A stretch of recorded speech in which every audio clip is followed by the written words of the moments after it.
Kita nak baca sekejap lagi.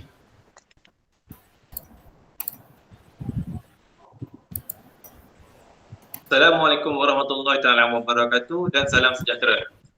Saya Ahmad Jumat Amin Azhar, nombor metrik 275234. Saya akan menyampaikan tugasan berkaitan pengajaran dan pembelajaran di rumah, iaitu PDPR. Pendidikan merupakan suatu perkara yang penting dalam kehidupan manusia. Pendidikan awal bermula dari rumah, sama ada dari sudut fizikal maupun mental. Melalui pendidikan yang baik, pendidikan seorang insan menerima pengetahuan tinggi.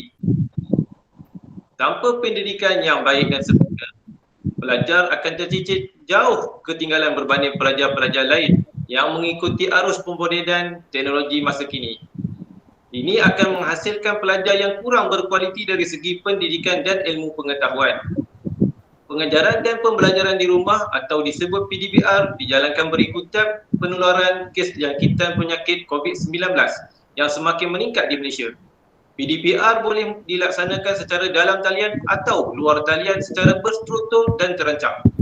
Walaupun kesan pembelajaran melalui PDPR ini dilihat berbeza dengan kaedah pembelajaran secara bersemuka, tetapi ini adalah tindakan terbaik dalam membendung penularan jangkitan COVID-19.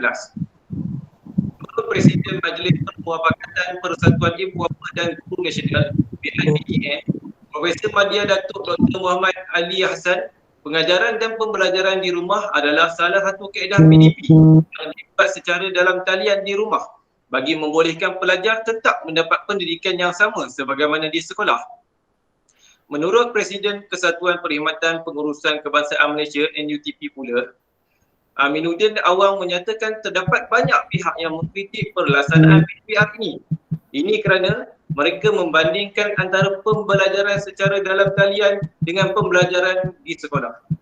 Pelaksanaan PDPR ini dilihat terdapat beberapa kelebihan dan kekurangannya yang tersendiri dan memerlukan beberapa penambahbaikan agar proses pembelajaran secara PDPR ini dapat diteruskan dan sentiasa relevan di masa akan datang. Seterusnya, saya serahkan kepada Abang Hazrin. Salam sejahtera. Nama saya Hazrin Isa bin Hashim. Nombor metrik 275860. Saya ambil bahagian peranan. PDPR atau pembelajaran di rumah merupakan pembelajaran norma baru yang kini diaplikasi dalam masyarakat masa kini secara menyeluruh di semua negeri Malaysia. Hal ini disebabkan oleh peningkatan atau musim COVID yang sedang melanda negara kita. Kementerian Pendidikan Malaysia telah mengambil inisiatif untuk membuat sesi pembelajaran dari rumah. PDPR berperanan mengemudi ilmu secara maya oleh pihak pendidikan seperti guru kelas mata pelajaran tersebut dengan menggunakan beberapa langkah PDPR secara dalam talian dengan menggunakan beberapa langkah seperti tersebut.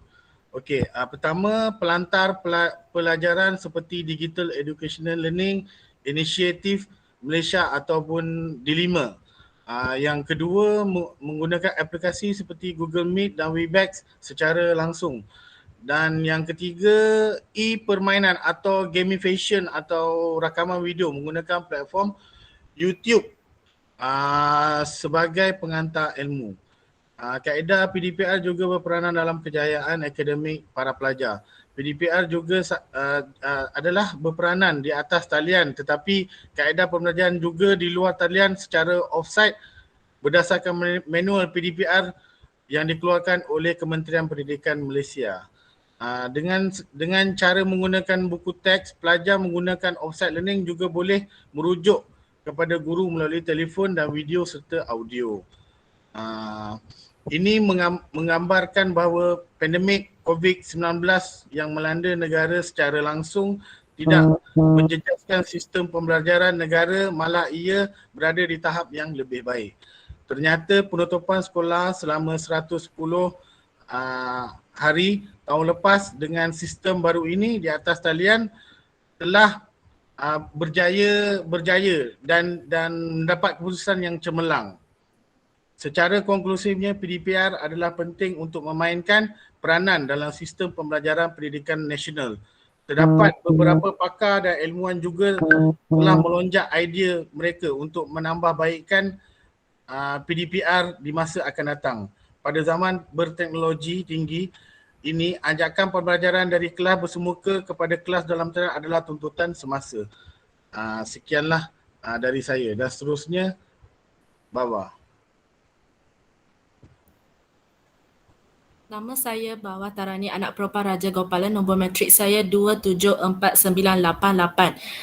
Teori sistem membolehkan pihak kerajaan menangani kerumitan dan potensi kekacauan pasar ketika berhadapan dengan sebilangan besar pemboleh ubah ketika mengembangkan rancangan di masa hadapan.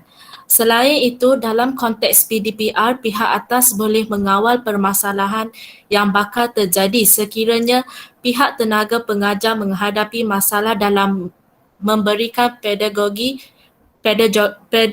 yang terbaik kepada pelajar. Para pelajar juga tidak akan dibebani dengan kos pembelajaran yang terlalu tinggi kerana mereka hanya memerlukan internet data atau wifi untuk sesi pembelajaran dan hanya berada di tempat yang bersesuaian untuk sesi PDPR. Sekian, terima kasih.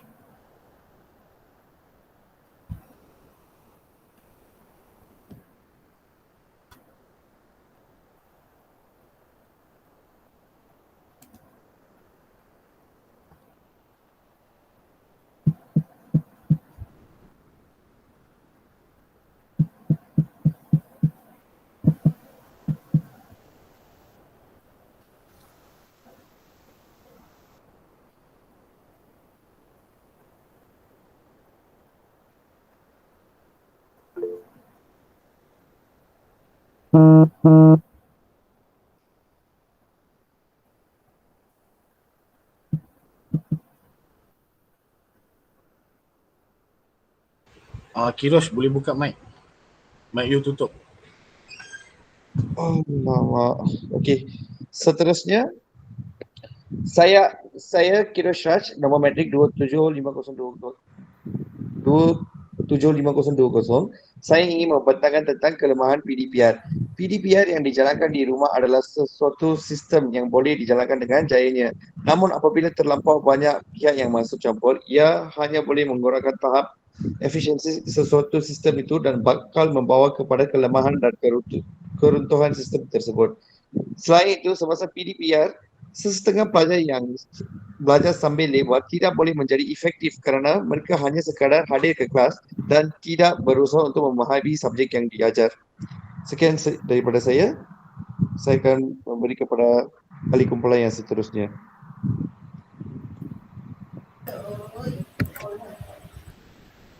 Assalamualaikum, salam sejahtera. Saya Siti Farida binti Johari, nombor matrik 275193. Hari ini saya akan membentangkan mengenai cadangan dan penambahbaikan pengajaran dan pembelajaran di rumah PDPR. Seperti yang kita sedia maklum, PDPR merupakan salah satu alternatif Kementerian Pelajaran Malaysia KPM bagi membantu pelajar supaya tiada murid tercicir dalam pembelajaran ketika menghadapi pandemik.